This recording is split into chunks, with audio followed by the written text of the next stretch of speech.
Bir атна элек бик күңелсез хәл килеп чыккан иде. Велосипедыма һөҗүм иткән иделәр. Йозакны зыян китергәннәр, әмма тимер атымны алып китә алмаганнар. Йозакка зыян килгәнлектән велосипедны үзем дә ышкындыра алмаска әйләндем. Үзем дә, иптәш малай да отвертка белән төрткәләп карадык, әмма мәсьәләне уңай хәл итеп булмады. Шул чак юдуга кирип карале диделәр миңа. Ишетеп белә идем андый хезмәт барлыгын, ләкин кулланган булмады. Шулай итеп телефонга юду дигән кушымтаны йөкләп куйдым. Беренче эш итеп төркәләсең, аннары нинди хезмәт башкарырга кирәклеге турында язасың. Велосипед йозагы тросын кисәргә кирәк дип яздым. Үзеңнең территориаль яктан кайда урнашканыңны һәм шушы эшне башкарган өчен күпме акча түләргә әзер булуыңны күрсәтү мөһим. 1500 сум диде. Шул чак минем белдерүгә төрел белгечләрдән тәкъдимнәр килә башлады. Мин Александр исемле белгечне сөйләдем, чөнки ул бу эшне 1500 сумга башкарып чыгарга әзер иде. Башкалар 2-3 меңгә генә эшлибез дип язды.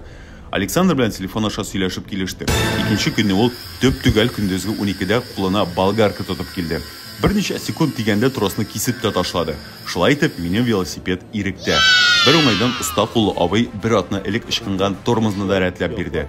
Бүтән подъездда калдырмый велосипедны. Өйдә генә саклап тотам. Каядыр барып, урамда бәйләп калдырасы булса, ышанычлырак йозак сатып алырга җыенам.